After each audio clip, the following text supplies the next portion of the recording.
Welcome to the Work Trends Podcast, brought to you by Talent Culture. I'm your host, Megan M. Bureau. Every week, I interview smart people reimagining the world of work. Be sure to stay current with all of our interesting podcasts by visiting our page at Talent Culture Work Trends on Apple Podcast or Spotify. And of course, you can listen at talentculture.com on the podcast page.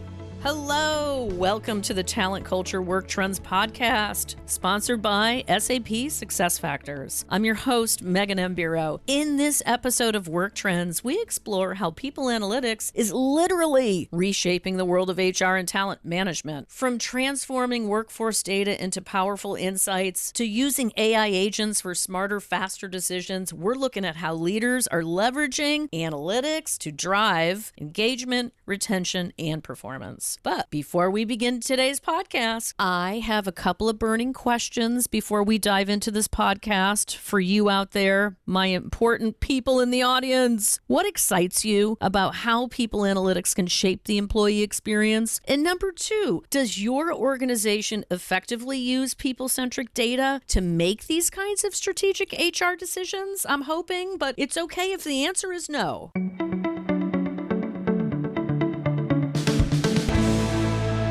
Today, we are joined by Soren Hoiby and Mick Collins with SAP SuccessFactors. Soren serves as the Senior Director of Product Management for People Intelligence at SAP SuccessFactors. He has product responsibility for strategic workforce planning, operational headcount planning, dashboards, embedded analytics. I don't know what you're thinking out there in the audience, but that's a lot as it is. Wow. His specialties include product strategy, building new innovative products, and growing business startups. Mick is Global VP GTM for SAP SuccessFactors. He is responsible for go-to-market messaging, commercialization strategy, internal sales training, prospect and customer engagement, partner management, and guess what? There's more. Product thought leadership. We love that. Mick's passionate about teaching strategies for the effective deployment, utilization, and communication of workforce data and sharing case studies, which we adore, of company successes and struggles, because we're going to get real today. Mick and Soren are helping organizations turn complex data into actionable workforce insights that truly move the needle, and we're absolutely honored to have them here today. So welcome. We are thrilled to have you both with us. Thank you. Thank you. Great to be here. All right, so I'm just going to dive right in. Mick, you're on the hot seat first. You ready? I am indeed. All right. What talent management challenges today are most in need of getting better data and insights? So I'm going to say three things, three major themes that we tend to hear. The first is around capability.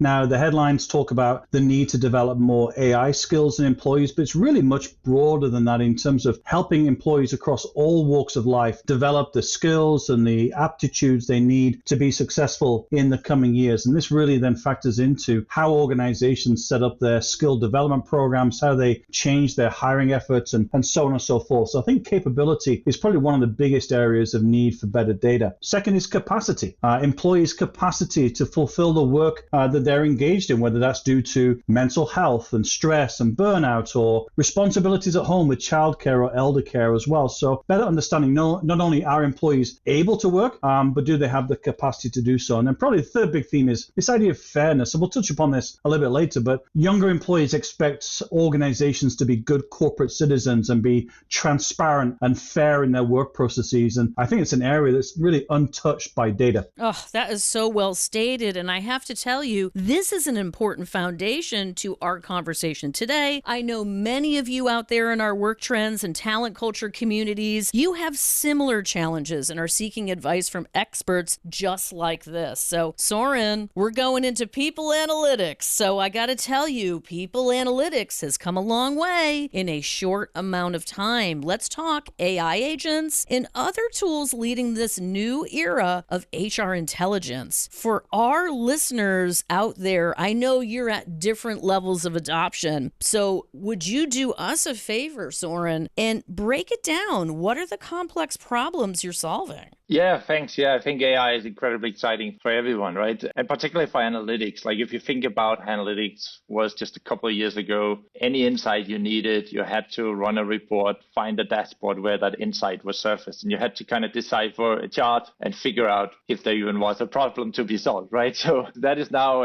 kind of a thing of the past. Like with AI, we can do so many things, and it's incredible. Just think about democratizing analytics, the easy access. You can just ask a question and get an answer rather than having to know which dashboard to navigate to find a particular metric. Second of all, of course, now you get the insight. You actually understand what the chart is showing. Well, AI can help you generate a narrative to explain to you what you're even looking at. And that's just the kind of tip of the iceberg, because of course from there you typically go on a bit of a treasure hunt to find the root cause. If you see a trend in a KPI trending the wrong way, right, where's the problem? Like how do you find the root cause? You may see some charts indicating that certain segments have a problem, but is that the true root cause? Like it's always a bit of a treasure hunt. And that really leads to the final problem, right? How do you then know what to do about it? How do you turn the insight you got into action? If you're still unsure what the real root cause is, that's incredibly difficult. So I think that's the areas where AI can help.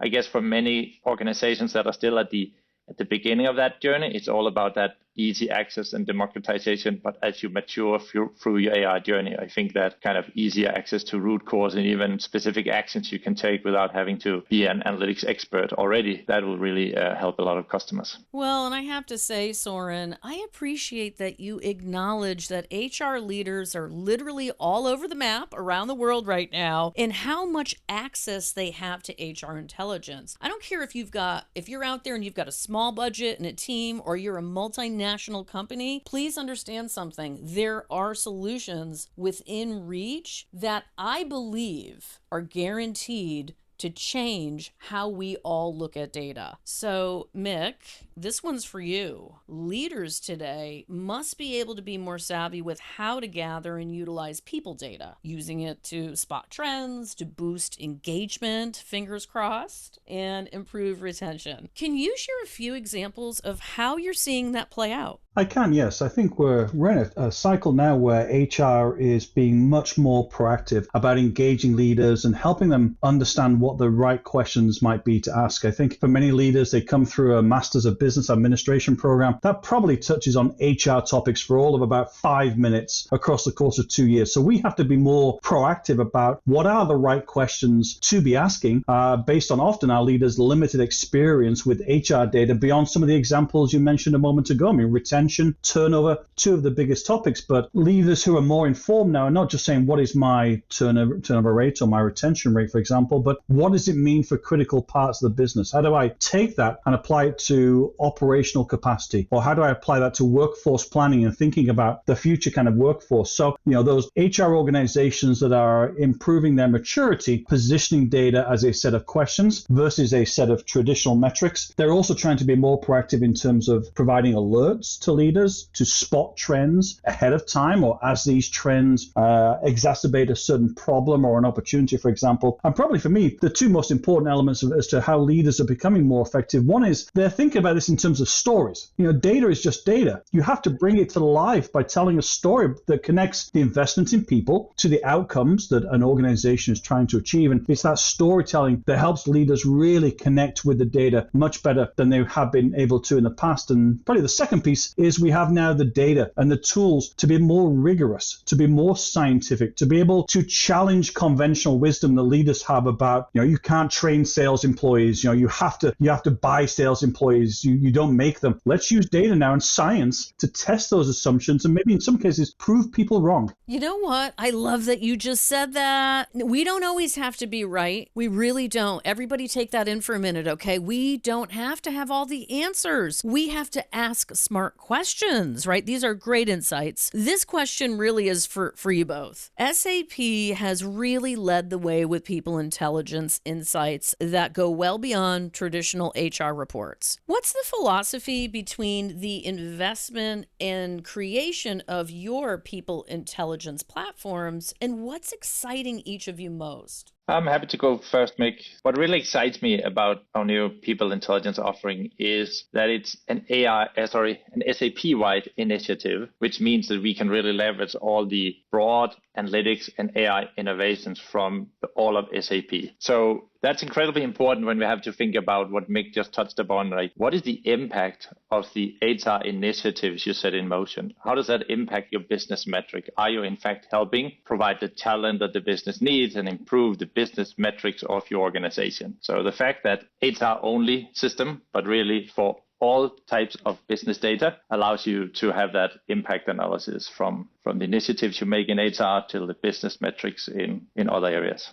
Well, I have to say, your enthusiasm is contagious. I think it is a very exciting time in our industry, and this is really illustrating the value in this investment, right? So, Mick, finding and then effectively applying workforce data used to be a challenge, right? Let's get real. But now we have so much more at our fingertips. So tell me, how are people analytics changing overall HR strategy? What's cooking there? Yeah, I think for me, twofold. One is it helps HR become more agile. Without data, essentially we're flying blind. We don't quite know how the millions and millions of dollars we invest in our people are actually turning into the outcomes we're trying to seek. And having access to the data, the alerts, the artificial intelligence helps us become more agile. We can start to change and pivot away perhaps from programs that are not working as well as they were intended and invest more in new programs that will have a greater impact. I think secondly as well, it's helping HR organizations create more personalized offerings. Now, we've been touching upon this for 20, 25 years or so, that not every employee wants the same things from their employer.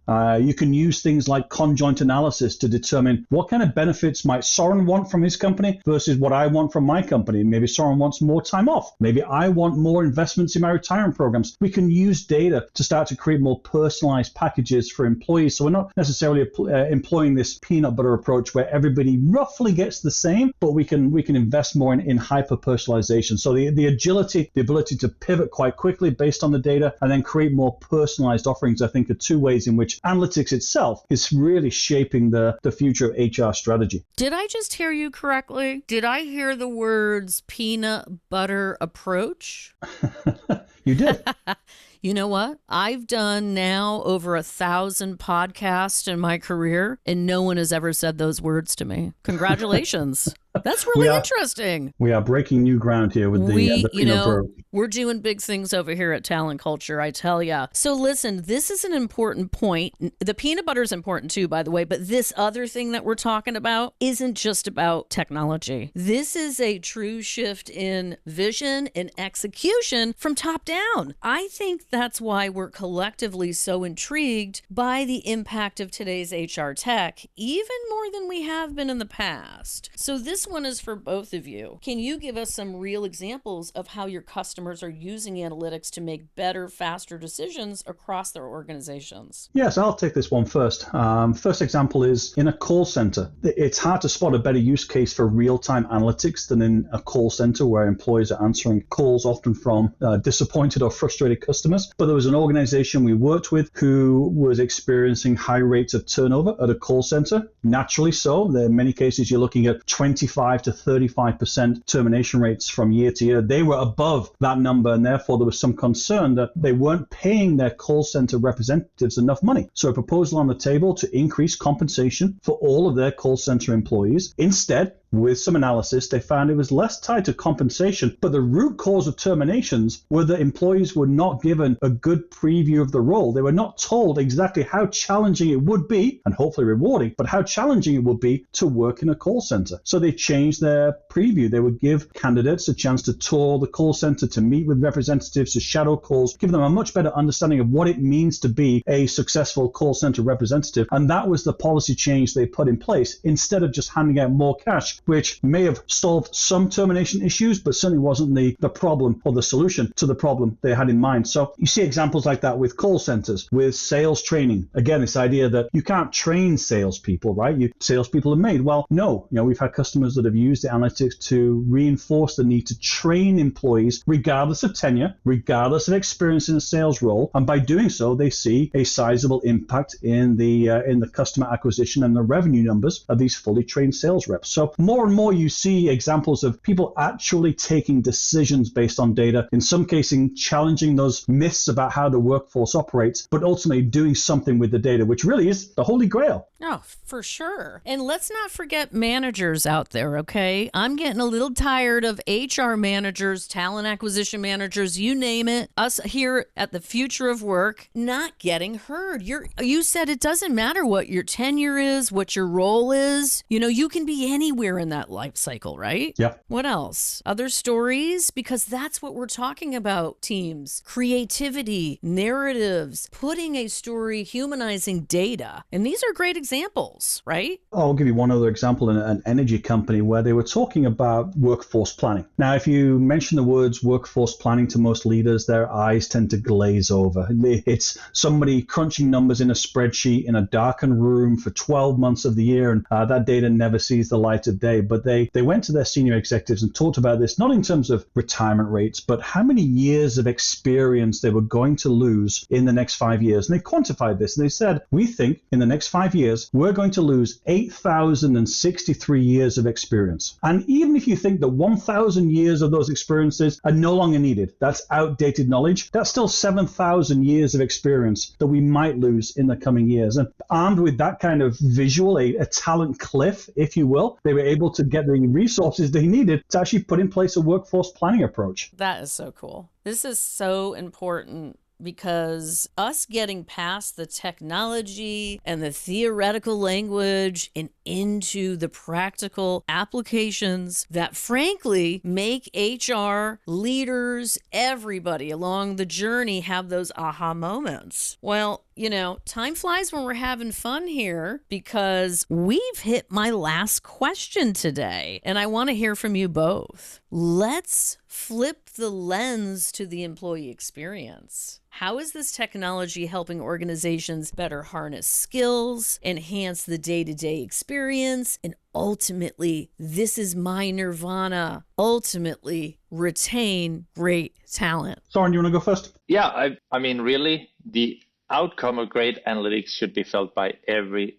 employee. Not every employee might use analytics. Like if you're an individual contributor, there are certainly things you can analyze. What is your personalized career path? What are great learning recommendations for you in your specific role? But all the interventions that an organization put in place, all the actions they take as an outcome of a great insight where they understand the root cause and know what actions they can put in place to improve the situation, that should be felt by every employee. So like if you realize that having an onboarding body during the onboarding process will actually, help lower the no-show rate and also the low tenure termination rate, then that investment in finding onboarding bodies for all new employees, well, that'll be felt by everyone that joins the organization. So I think there's lots of these examples where you don't know that it's analytics that helped improve something in your daily life, but it might have been. Mick? Yes, to echo on your point there about the almost the return on investment. I give my company my data, whether it's my demographic data, whether it's my employee engagement surveys, and now as an employee I expect something in return. And you mentioned this in terms of learning recommendations. We're going to hopefully go a step further and get into really better career pathing. So we as employees know based on data what the right career path opportunities might be for us moving forward. But yes, expectations have increased that I will get some data in return for the data I'm giving to the company. And also, you mentioned that point around leaders who are listening and taking action, that they're communicating to employees that we are taking your data and we are doing something with it. And here at SAP, a few years ago, the company implemented what they call Focus Fridays, which the idea being that try to limit the number of calls you have on a Friday so you can finish your work off, you can attend to customer needs, you can get ready for the weekend. That was implemented as part of a result of a survey that they did. So employees get the sense that, yes, my company is being transparent, my company is using the data to close the loop and take some action based on that data. And hopefully that improves my connection to the company and my experience here as well. Well, retention has been a hot term for the last couple of years, and honestly, it should always be important. It always has, and it always will be. I know that the workforce is changing. When I say that, I'm talking to all generations right now. Please understand this. When we can illustrate that the adoption of new technology will improve the employee experience and therefore compel people to stay, we are all winning. Thank you so much for stopping by, Mick and Soren. Thanks. Thank you.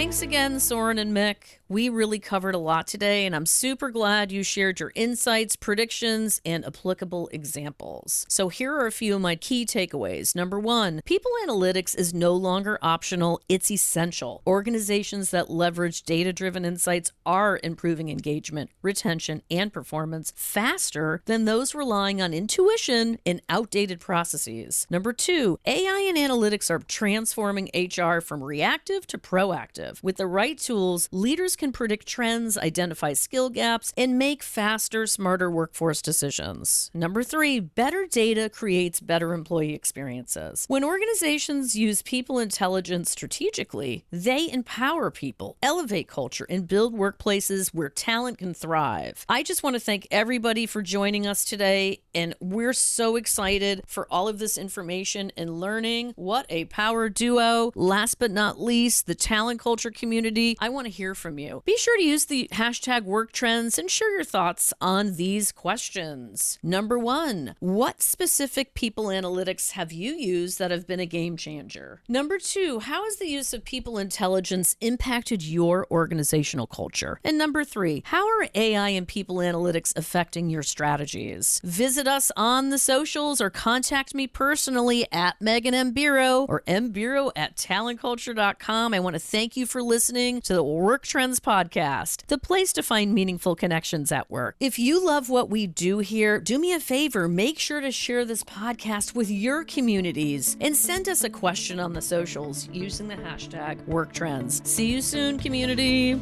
Thanks for joining us for today's conversation. I hope you enjoyed it as much as I did. Just a reminder that you can hear all the Work Trends podcast on Spotify, Apple Podcast, and on the podcast page at talentculture.com. Be sure to subscribe so you can listen on the go and stay up to date on all the latest news you want to hear. I look forward to catching up with you next time. I hope today's information made you wiser, happier, more informed, and most importantly, thinking of how you can use it to improve the quality of your life.